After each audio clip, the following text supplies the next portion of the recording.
Ukraine અને Russia વચ્ચે મહાયુદ્ધનો પ્રારંભ થઈ ચૂક્યો છે અને સ્થિતિ વધુને વધુ ગંભીર બની રહી છે. ભારત સરકારે નિવેદન આપ્યું છે. ભારતીયોની સુરક્ષા પર સતત નજર રાખવામાં આવી રહી છે. MEA કંટ્રોલ રૂમથી તમામ સ્થિતિ પર નજર રાખવામાં આવી રહી છે. યુક્રેનમાં સ્થિતિ અત્યારે ચિંતાજનક છે, પરંતુ જે પણ ત્યાં છે તેઓ શાંતિ જાળવી રાખે, જ્યાં છે ત્યાં જ રહે તેવી પણ સૂચના ભારતે આપી છે. અત્યારે કેટલાય એવા વિદ્યાર્થીઓ જેઓ ફસાયેલા છે ત્યાં યુક્રેનમાં, કેટલાક વેપારીઓ પણ ફસાયેલા છે, તો તેમને લઈને આ સૂચના જાહેર કરવામાં આવી છે કે જેઓ જ્યાં છે ત્યાં અત્યારે સુરક્ષિત રહે. અને આ તમામ સ્થિતિ પર ભારત સરકાર પણ સતત નજર રાખી રહી છે, કારણ કે અલગ અલગ શહેરોમાં જ્યાં હવાઈ હુમલાની પણ સાયરન વાગી ચૂકી છે અને હવાઈ હુમલા થઈ પણ રહ્યા છે, તેની વચ્ચે પોતાની સુરક્ષાને વધુ ધ્યાન રાખે અને જ્યાં પણ છે ત્યાં સુરક્ષિત રહે. આ સિવાય જેવો મોકો મળશે, જેવી તક મળશે તેવી આ લોકોને પરત લાવવાની માટેની પણ ભારત સરકારની પૂરી તૈયારી છે. યુક્રેનમાં સ્થિતિ અત્યારે ચિંતાજનક છે, પરંતુ ચિંતામાંથી પણ પાર પડવા માટે ભારત સરકારે પોતાનો અણનમ ઇરાદો બતાવી દીધો છે.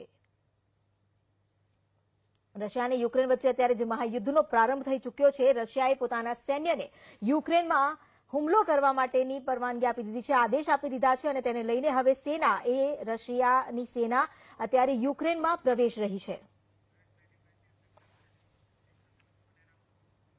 અમારી સાથે રક્ષા વિશેષજ્ઞ જોડાઈ ગયા છે હરેશભાઈ લિંબાચિયા. હરેશભાઈ, અત્યારની આ સ્થિતિને લઈને આપનો શું ક્યાસ છે? ભારતની સ્થિતિ વધુ કપરી એટલા માટે પણ છે કારણ કે કેટલાક ભારતીયો ત્યાં છે, તો બીજી તરફ જે દેશો છે એ પણ મિત્રતા ભર્યા અને સુમેળ ભર્યા સંબંધ છે, તો અત્યારની સ્થિતિને લઈને આપને શું લાગે છે સમીકરણો? આમાં સૌથી પહેલું તો આપણા દેશની વિદેશ રાખવું જોઈએ, કારણ કે આપણે છીએ એક તટસ્થ દેશ. આપણે કોઈની સાઈડ ના લઈ શકીએ, પણ શરૂથી જ રશિયાનો આપણને સપોર્ટ રહ્યો છે. બીજું, ચીને રશિયાને સમર્થન જાહેર કરી દીધું છે. આવી સ્થિતિમાં આપણી સરકાર જે નિર્ણય લેશે એ જ ઉચિત હશે એવું મને લાગે છે. બિલકુલ, આપણી સરકારે એમ તો ભારતે સંયુક્ત રાષ્ટ્રમાં પણ નિવેદન આપી દીધું કે કોઈ પણ વિવાદ હોય ચર્ચાથી તેનો ઉકેલ લાવી શકાય છે. એટલે ભારતની નીતિ અટલ છે અને ન્યુટ્રલ છે, ખ્યાલ આવી રહ્યો છે. હવે સવાલ એ થઈ રહ્યો છે કારણ કે આ એક એવું પાસું છે જેનાથી આખું વિશ્વ અત્યારે પ્રભાવિત થઈ રહ્યું છે. રશિયા મહાશક્તિ છે, પરમાણુ શક્તિ છે, યુક્રેન પાસે પણ પરમાણુ હથિયાર આવી જાય કોઈ નવાઈ નથી, પરંતુ આ યુદ્ધની સ્થિતિ ગણવી તો યુદ્ધની સ્થિતિમાં ફક્ત બે દેશ નહીં પરંતુ આખા દુનિયાને અસર થશે.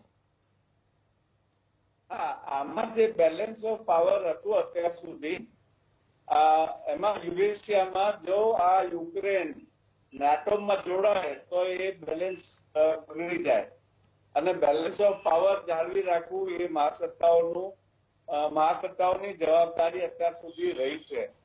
હવે તો મહાસત્તાની પરિભાષા જ પલટાઈ ગઈ. અમેરિકાથી હવે એ પાવર આવી ગયો છે રશિયા પાસે અને અમેરિકા અત્યારે મૂક બનીને જોઈ રહ્યું છે. વત્તા રશિયાએ પૂર્વી યુક્રેનના 2 પ્રાંતોને આઝાદ દેશ જાહેર કરી દીધા છે અને એમને માન્યતા પણ આપી દીધી છે. આવી સ્થિતિમાં ભારતનું વલણ એ આપણી સરકારના ડિસિઝન ઉપર આધાર રાખશે, નંબર 1. અને નંબર 2, આ સ્થિતિ વધારે ના વણશે અને એક લોકલ યુદ્ધ માત્ર રહે એવું આપણે ઈચ્છીએ, કારણ કે આના લીધે આપણા આર્થિક તંત્ર ઉપર બહુ જ માઠી અસર પડવાની શક્યતાઓ છે અને આને જો આપણે રોકવું હોય તો ત્યાં શાંતિ સ્થાપવી અત્યંત આવશ્યક છે. હવે જોવું એ રહ્યું કે આમાં યુએનઓ, અમેરિકા, બ્રિટન અને અન્ય મહાસત્તાઓ શું વિચારે છે અને કયો પગલું ભરે છે. જી, આભાર આપ અમારી સાથે જોડાયા અને વાત કરી તે બદલ. તો અત્યારની સ્થિતિ એ ખૂબ ગંભીર બની રહી છે કારણ કે એક તરફ ચીને રશિયાને સમર્થન આપ્યું છે, તો હવે અમેરિકાનું વલણ પણ શું છે, કારણ કે અમેરિકા સતત રશિયાને ચેતવતું તો રહ્યું છે કે આ પ્રકારની ગતિવિધિ યોગ્ય નથી, પરંતુ સૈન્ય હસ્તક્ષેપ કરવાની તો અમેરિકાએ પણ ના પાડી છે. એટલે આ બધાની વચ્ચે અત્યારે ભારત પર પણ એટલી જ અસર વર્તાશે. ન માત્ર ભારતની બજારો અત્યારે ધડાકી બેઠી છે, પરંતુ સાથે ભારતના અર્થતંત્રને લઈને પણ સવાલ ઉઠી રહ્યા છે, કારણ કે ફ્યુલ મોંઘું થઈ શકે છે. આ સ્થિતિ ન માત્ર ભારત પર પરંતુ આખા વિશ્વ પર અસર કરી શકે છે. આગળ વધીશું, પરંતુ તે પહેલા અત્યારે રોકાઈશું વિરામ માટે. 2 નંગ આકર્ષક કન્ટેનર ફ્રી.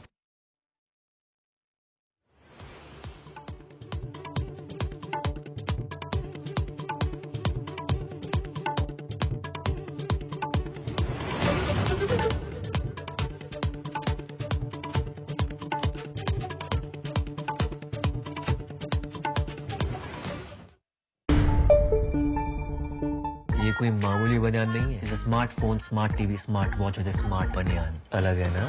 कभी स्मार्ट, कभी जिम स्मार्ट. इसे कहते हैं પેટ્રોલ ડીઝલ પુરાવતા કેમ સાવધાની રાખવી છે જરૂરી.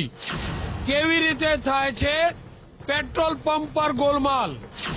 પેટ્રોલ ડીઝલમાં કટકી થાય છે ત્યારે હું તો બોલીશમાં રાત્રે 8 વાગે થશે તેલના ખેલનો પર્દાફાશ.